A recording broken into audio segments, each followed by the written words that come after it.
أعوذ بالله من الشيطان الرجيم. بسم الله الرحمن الرحيم.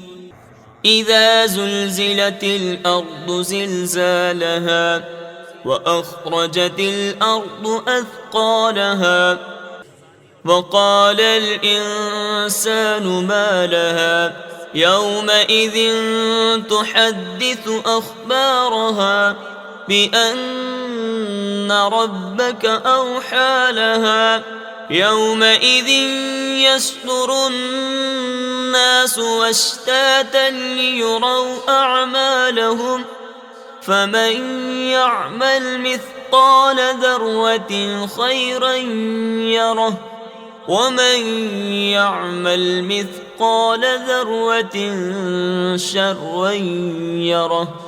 صدق الله العظيم.